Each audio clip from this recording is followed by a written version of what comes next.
Hi friends, இன்றைக்கி நாங்கள் பிரியாணி செய்ய போகிறோம். ஃபஸ்ட்டு சிக்கனை தயிர் போட்டு நல்லா கலக்கி எடுத்துக்கலாம். செகண்டாக சிக்கன் குழம்பு மசாலா போடுங்க. இது போட்டால் கொஞ்சம் டேஸ்ட்டு அதே ரெடியாக இருக்கும். இது கலக்காமல் அப்படியே நீங்கள் ஊற வச்சு கொஞ்ச நேரம் ஒரு 10 மினிட்ஸ் அப்படியே விட்டு ஊற வச்சுருங்க. எதுக்காக இந்த பிரியாணி சிக்கன் ஊற வைக்கிறோன்னு பார்த்தீங்கன்னா, அது பிரியாணியில் போடும்போது உடையாமல் இருக்கிறதுக்கு கொஞ்சம் சாஃப்டாகவும் இருக்கும் ஊற வச்சா. பிரியாணிக்கு தேவையான recipe first rice, basmati rice நல்லா ஊற வச்சுருங்க. ஊற வச்சு கொஞ்சம் 1/2 hour அப்படியே விட்டுருங்க. அடுத்தது தக்காளி, அடுத்தது கொத்தமல்லி அண்டு புதினா, பச்சை மிளகாய், ஆனியன், அப்புறம் லெமன், அப்புறம் சிக்கன் அப்படியே கொஞ்சம் 1/2 hour எல்லாமே அப்படியே விட்டுட்டு ரைஸு கூட 1/2 hour அப்படியே விட்டு வைங்க. அப்போது தான் டேஸ்ட் அது ரெடியாக இருக்கும். பிரியாணி செய்கிற ரெசிபி ஃபஸ்ட்டு ஆயில் போட்டுடணும். ஆயில் போட்டு முடிச்சிட்ட அப்புறம் பட்டை, லவங்கம், ஏலக்காய் அதை கொஞ்சம் நல்லா வதக்கி எடுத்துக்கோங்க. அப்போ தான் கொஞ்சம் டேஸ்ட்டு நல்லாயிருக்கும். அடுத்தது பச்சை மிளகாய் நல்லா போட்டு நல்லா வதக்கின்னு இருங்க. அதை இந்த மாதிரி கொஞ்சம் நல்லா வதங்கிட்ட அப்புறம் வெங்காயம், உங்களுக்கு தேவையான அளவு வெங்காயம் போட்டுக்கோங்க.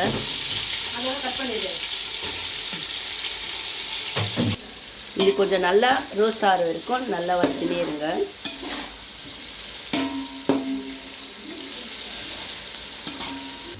இந்த மாதிரி ரெட்டிஷாக வர வரைக்கும் நீங்கள் நல்லா வதக்கிட்டே இருங்க. அடுத்ததாக என்ன பண்ணணுன்னா,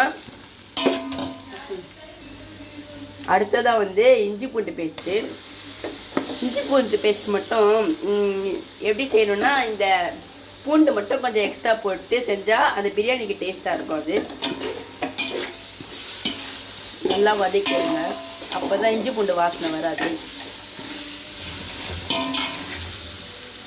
இஞ்சி பூண்டு பேஸ்ட்டு போட்ட அப்புறம் கொத்தமல்லியும் புதினா மட்டும் போடணும்.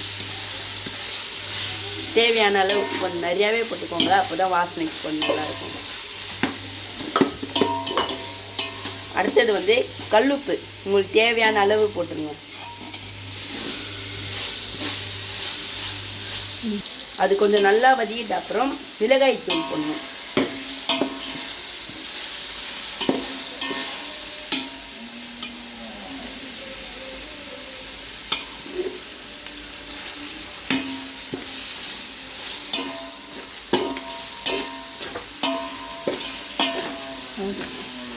இது எப்படிரா கடையில் கூட இந்த மாதிரி டேஸ்ட் இருக்கிற மாதிரி இந்த மாதிரி இந்த பிரியாணி அவ்வளோ டேஸ்ட்டாக இருக்கும். அப்புறம் தக்காளி போடணும். தக்காளி கூட இந்த மஞ்சத்தூள் சேர்த்து போட்டால் தான் அது டேஸ்ட்டு நல்லாயிருக்கும்.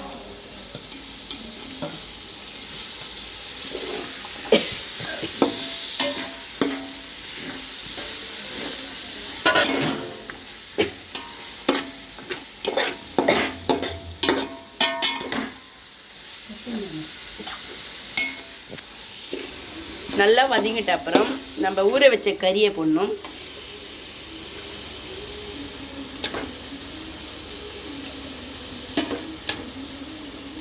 அது கொஞ்சம் தயிர் போட்டு நல்லா ஊற வச்சோன்னா அது ரொம்ப டேஸ்டியாக வரும்.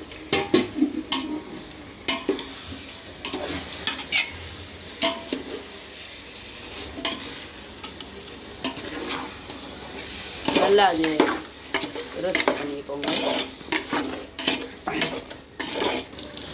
இந்த மாதிரி வேகணும். கொஞ்சம் நல்லா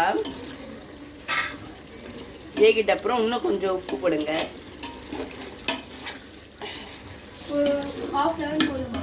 கொஞ்சம் நல்லா வேகிட்ட அப்புறம் தண்ணி ஊற்றணும்.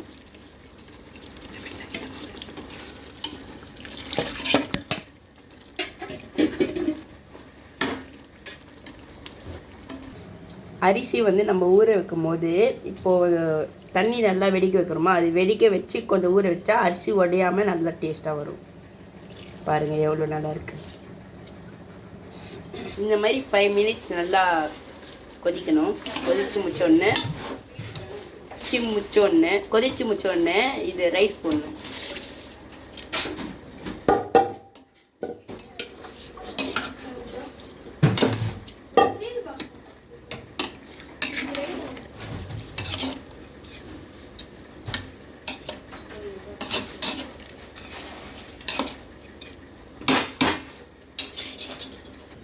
அது கொதிக்கிற டைமில் வந்து நாங்கள் இயற்கை காட்சியை பார்த்துன்னு இருந்தோம்.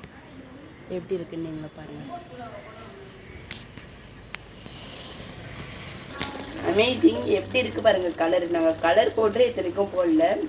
கொத்தமல்லி கொஞ்சம் போட்டு தம்மு போட்டுடலாம்.